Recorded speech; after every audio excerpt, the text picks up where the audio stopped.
इस लेक्चर में हम देखेंगे कि कैसे हम जो स्ट्रिंग है उसका साइज कैसे कैसे हम कैलकुलेट करेंगे। ठीक है, तो यहाँ पे हमारे पास एक स्मॉल स्ट्रिंग है ये एक, ठीक है, जिसमें सिंगल कैरेक्टर है और हमारे पास एक लेंथ फंक्शन होता है len करके स्ट्रिंग में। तो इसका काम क्या होता है, इसका काम होता है जो भी स्ट्रिंग आप इसको दोगे इसकी लेंथ निकाल के आपको दे देगा, यानी कि साइज़ आपको बता देगा कितने ये साइज़ की यानी कितने कैरेक्टर की ये स्ट्रिंग है। ओके, तो इसको रन करके देखते हैं फ़िलहाल।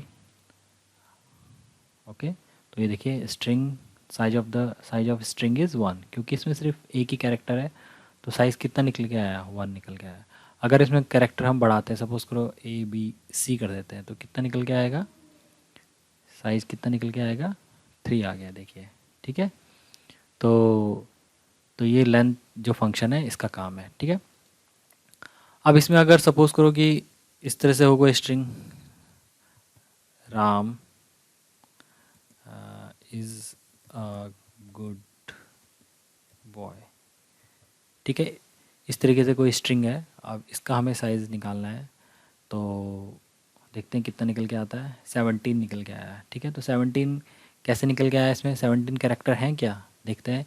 एक पहला तो राम है, फिर 2, फिर 3, फिर 4 5 6 7 8 9 10 11 12 13 14 15 16 17 कैरेक्टर हैं इसमें। ठीक है, तो जैसे राम है, राम के बाद स्पेस है, तो स्पेस भी इसमें जो है कैलकुलेट होता है।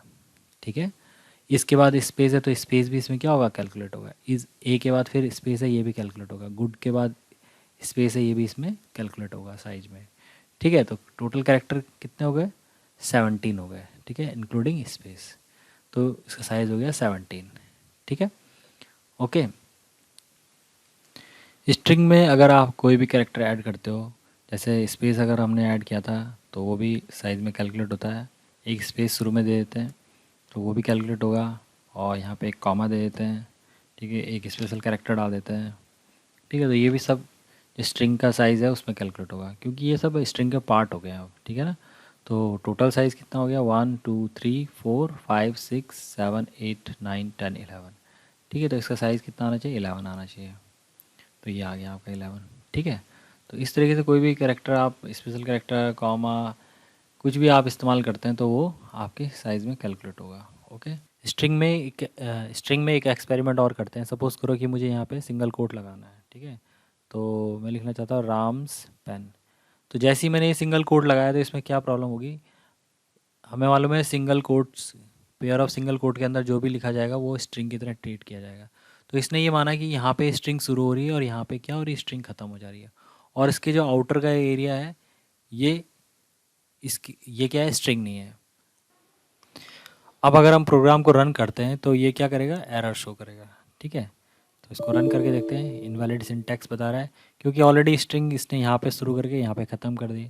ठीक है, तो इसमें ये प्रॉब्लम आ गई है सिंगल कोट्स की वजह से। लेकिन अगर हम यही काम, अगर हम इसको रिमूव करना चाहते हैं तो इसके लिए हम क्या कर सकते हैं, सिंगल कोट की स्ट्रिंग में हम यहाँ पे बैकस्लैश कैरेक्टर लगा सकते हैं। तो ठीक है, इस तरीके से अगर हम लगाते हैं तो अब ये एरर को शो नहीं करेगा, रन कर देगा इसको। ठीक है, देखो अब आ गया राम्स पेन। ठीक है, तो ये जो कैरेक्टर जो हमने लगाया है, जो ये पार्ट बना है, इस कॉमा को मिला के और ये इस बैक स्लैश को मिला के इसको बोलते हैं एस्केप सीक्वेंस। ठीक है, तो एस्केप सीक्वेंस काफ़ी सारे होते हैं, तो इसको जो पाइथन है ट्रीट करता है सिंगल कैरेक्टर की तरह। ठीक है, तो सिंगल कैरेक्टर की तरह ट्रीट करता है, तो इसलिए इसका लेंथ भी कितनी आ रही है, 9 आ रही है। ठीक है, तो टोटल कैरेक्टर कितने हो गए, 1 2 3, और ये सिंगल कैरेक्टर पूरा 4 5 6 7 8 9। ठीक है, इंक्लूडिंग दिस एस्केप सीक्वेंस और दिस स्पेस। ठीक है, तो अब स्ट्रिंग में एक बैकस्लैश हमने स्टार्टिंग में लगा दिया, तो यहाँ पे भी as a character single character की तरह ट्रीट किया जाएगा। यहाँ पे तो ये कंप्लीट बैकस्लैश और ये एफस्ट्रॉफी जो है ये एक सिंगल कैरेक्टर की तरह ट्रीट किया जाएगा, क्योंकि combination of these two is a escape sequence character. ठीक है, तो यहाँ पे सिंगल कैरेक्टर की तरह ट्रीट किया जाएगा। ओके, तो ये देखिए ये इस तरह से यहाँ पे प्रिंट हो गया। यहाँ पे ये प्रिंट नहीं हुआ, यहाँ पे क्या प्रिंट हुआ, ये एफस्ट्रॉपी प्रिंट हुआ। ठीक है, क्योंकि यहाँ पे ये इसका कॉम्बिनेशन, इन दोनों का जो कॉम्बिनेशन है ये बन गया आपका एस्केप सीक्वेंस कैरेक्टर। तो सिंगल कैरेक्टर की तरह यहाँ पे ये ट्रीट किया जा रहा है, और यहाँ पे ये सिंगल क्या है, सिंपली बैक स्लैश है, तो इसलिए प्रिंट हो गया एज ए कैरेक्टर। ठीक है, अब इसमें क्या करते हैं कि ये जो आपका जो बैक स्लैश है इसको लास्ट में लगा के देखते हैं क्या होता है। अगर हम इसको लास्ट में लगाएंगे तो क्या होगा, यहाँ पे एरर आ जाएगी। एरर क्यों आई है? एरर इसलिए आई है क्योंकि ये क्या होता है कि ये जो देखो ये जो है ना, ये क्या है, एक आपका एस्केप सीक्वेंस है, सिंगल कैरेक्टर की तरह ट्रीट किया जाएगा। तो यहाँ पे भी इसको जो पाइथन है इसको as a single escape sequence character की तरह डिटेक्ट कर रहा है। तो अगर ये एक कैरेक्टर है तो एंड ऑफ द स्ट्रिंग कहाँ है, ठीक है। तो एंड ऑफ द स्ट्रिंग के लिए यहाँ पे क्या होना चाहिए, एक और सिंगल कोट होना चाहिए, तब यहाँ पे क्या डिटेक्ट किया जाएगा, एंड ऑफ द स्ट्रिंग जो है पाइथन डिटेक्ट करेगा। ओके, तो यहाँ पे लगाना पड़ेगा हमें। अब जो है अब कोई प्रॉब्लम नहीं आएगी। ठीक है, अब क्या प्रिंट होगा, ठीक है, तो ये प्रिंट हो गया यहाँ पे राम, फिर एपस्ट्रॉफी एस, और फिर पेन, और फिर एक यहाँ पे एपस्ट्रॉफी। ठीक है, क्योंकि यहाँ पे भी क्या है, ये अब ये यहाँ पे एक एस्केप सीक्वेंस कैरेक्टर है यहाँ पे। ठीक है, तो ये चीज़ भी हमें थोड़ा सा ध्यान रखनी है। ओके, जैसा कि हमने देखा कि इसमें हमने ये सिंगल कोट इस तरीके से लगाया था तो इसमें एरर आ रही थी, क्योंकि इसने मान लिया कि यहीं पे स्ट्रिंग ख़त्म हो गई। तो इसको हम इस प्रॉब्लम को हम एक दूसरे तरीके से भी सॉल्व कर सकते हैं। इसमें क्या है, डबल कोट्स के अंदर अगर हम लिख लेते हैं इस तरीके से, तो तब हमें एरर जो पाइथन जो है एरर शो नहीं करेगी। ठीक है, तब वो इसको पूरी की पूरी जो आर एम और ये, तो फिर जो है जो आर ए एम और एफस्ट्रॉफी जो ये सिंबल हमने लगाया है यहाँ पे, और ऐसे ये इसको कंप्लीट एज ए स्ट्रिंग मानेगा। ठीक है, तो इसको हम देख लेते हैं रन करके। ओके, इसको रन करके देखते हैं, तो हमें मालूम है इस वाले पार्ट में तो ये एरर शो करेगा। ओके, तो इस वाले पार्ट को हम कमेंट कर लेते हैं, और अब इसको रन करके देखते हैं।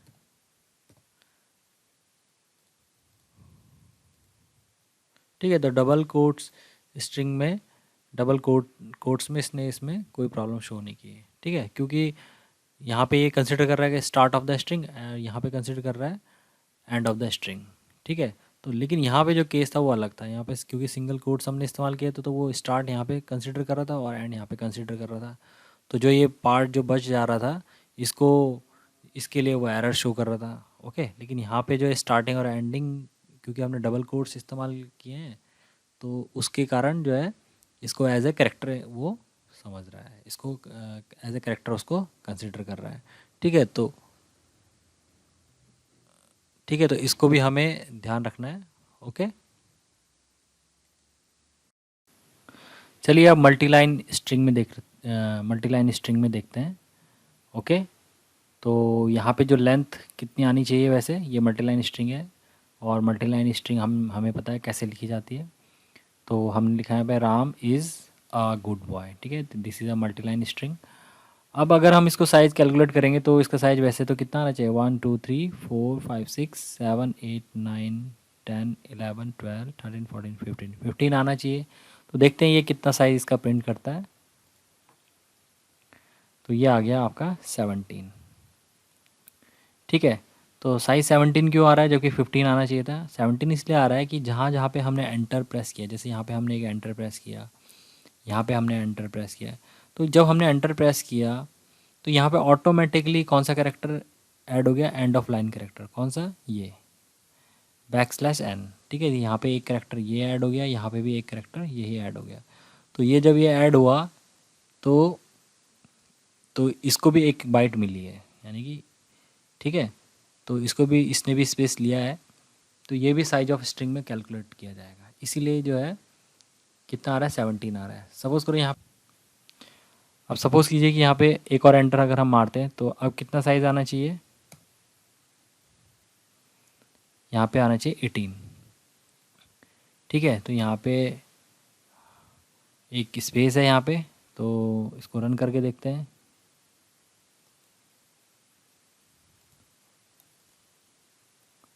तो ये आ गया 18। तो 18 क्यों आया, क्योंकि इसमें 3 end of line character involve हो गए, एक यहाँ पे, एक यहाँ पे, एक यहाँ पे, ठीक है। ओके, तो 3 end of line character include हो गए, तो इसमें 15 तो टोटल कैरेक्टर हैं इंक्लूडिंग स्पेस, और 3 एंड ऑफ लाइन कैरेक्टर इसमें इंक्लूड हो गए, तो हो गया आपके 16, 17, 18, इसीलिए यहाँ पे 18 आया है।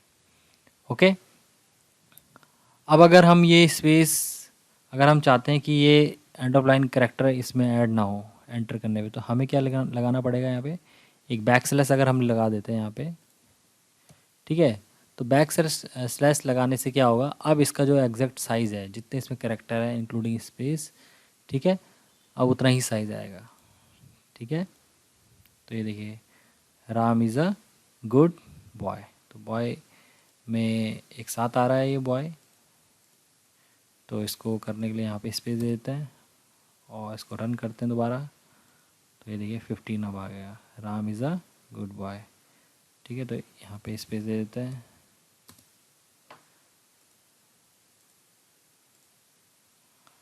अब आ गया Ram is a good boy, ठीक है। तो टोटल कैरेक्टर कितने हो गए अब आपके, 1 2 3 4 5 6, फिर एक स्पेस 7 8 9 10 11 12 13 14 15 16 17, ठीक है। तो अब एंड ऑफ लाइन कैरेक्टर इसमें इन्वॉल्व नहीं है, ठीक है, क्योंकि अब हमने क्या क्या किया, हमने बैक स्लैश लगा लिया एंड में, एंड ऑफ द, जहाँ पे हमने एंटर प्रेस करना था वहाँ पे हमने क्या लगा दिया, बैक स्लैश लगा दिया। तो इसमें हमें एक बात ध्यान रखनी है, backslash at the end of intermediate lines are not counted in the size of multiline strings, ठीक है। तो ये बात हमें ध्यान रखनी है, ओके।